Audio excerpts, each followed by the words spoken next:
Oviparous. आज हम लोग क्या पढ़ेंगे कि ओविपेरस किसे कहते हैं। तो नाम से भी थोड़ा बहुत समझ में आ रहा होगा। इसके पहले हमने बताया था विविपेरस, ये ओविपेरस है। ओविपेरस का मतलब होता है ऐसे ऑर्गेनिज्म या एनिमल जो अंडा देते हो, यानी एग प्रोड्यूस करते हो, उसी को हम क्या बोलते हैं, ओविपेरस। इसमें आप देखें कि लैटिन वर्ड जो होता है ओवम एग से, और पेरी का मतलब होता है टू ब्रिंग फोर्थ अनवर्ड, मतलब एक बाहर निकल रहा है, यानी लेज एग नॉट बर्थ।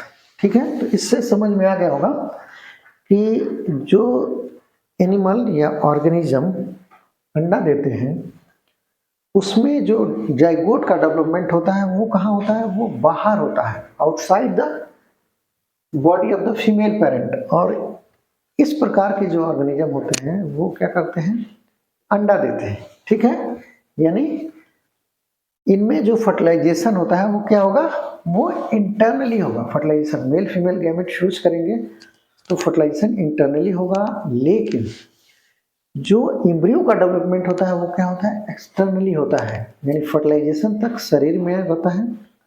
यानी मुर्गी को अगर एग्जाम्पल के रूप में लेते हैं, उनके शरीर में फर्टिलाइजेशन तक होता है, उसके बाद अंडा बाहर आता है और जाइगोट से लेके ऑनवर्ड एम्ब्रियो डेवलपमेंट और फिर बॉडी में जब विकास होता है तो वो बाहरी होता है। तो ये ध्यान देंगे कि फर्टिलाइजेशन मुर्गी के शरीर के अंदर होता है, इंटरनली होता है ओविपेरस में, और एम्ब्रियो डेवलपमेंट आउटसाइड होता है, आउटसाइड द बॉडी, लेकिन प्रॉपर टेम्परेचर होना जरूरी है। इसलिए आप देखते होंगे कि मुर्गी चूजे जब क्या बोलते हैं अंडे देती है, 21 दिन तक उसमें बैठती है, मतलब अपना टेम्परेचर उसको देती है, तो प्रॉपर टेम्परेचर मेंटेन करने की कोशिश करती है। या आजकल फार्म हाउस में या देखते हैं जहाँ पे इनका फार्मिंग होता है पोल्ट्री में, तो उसमें क्या करते हैं कि इंक्यूबेटर रखते हैं और वही टेम्परेचर को प्रोवाइड करते हैं और हैचिंग हो जाती है, यानी 21 दिन बाद चूजे निकलते हैं। तो इस प्रकार के ऑर्गेनिज्म को ओविपेरस कहते हैं। इसमें जो फर्टिलाइज एग है वो क्या होते हैं, कैलकेरियस सेल के अंदर होते हैं। और कैलकेरियस सेल क्यों होता है, आप देखें वो कैल्शियम जैसे फिगर में दिख रहा है, ये अंडे का आउटर पार्ट है व्हाइट कलर का। अगर हेन की बात करें तो एक कैलकेरियस सेल होता है, उसके अंदर योग होता है, और ये क्या करता है, कैलकेरियस सेल हार्श इन्वायरमेंट से उसको प्रोटेक्ट करता है। यानी आप देखेंगे कि फर्टिलाइज एग्स है a calcareous cell to protect them from harsh environment।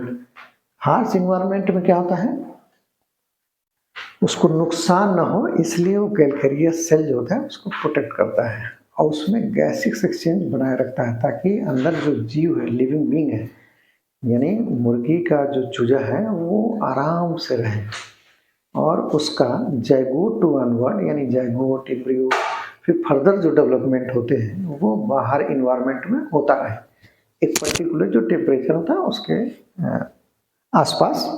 उसमें बहुत सारा वेरिएशन अगर जो होता है तो वो खराब होने का भी डर होता है। अब इसमें देखेंगे कि एग्जाम्पल में जैसे फिश है वो भी अंडा निकलता है, उसमें एक निकलता है।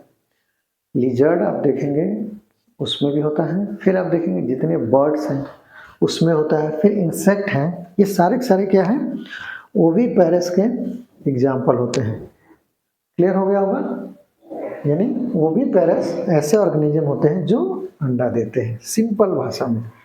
यानी ओविपेरस ऐसे एग्जाम्पल होते हैं जो अंडा देते हैं। इसमें आपका बर्ड है, लिजर्ड है, इंसेक्ट है, फिश है, और भी बहुत सारे एग्जाम्पल हैं। जैसे स्नेक में आप देखेंगे बहुत सारे स्नेक हैं, तो आप देखेंगे कि स्नेक में कैलकेरियस टाइप का नहीं रहता है, उनका थोड़ा सा नॉर्मल एक कवरिंग होता है। लेकिन इस बर्ड में आप देखेंगे इनका कवर कैलकेरियस होता है। फिर इंसेक्ट में थोड़ा सा अलग कवरिंग होता है, लेकिन एक के फॉर्म में ही रहता है, यानी अंडा ही देते हैं। ठीक है, इसको नोट कर लेंगे, कोई डाउट होगा जरूर पूछेंगे।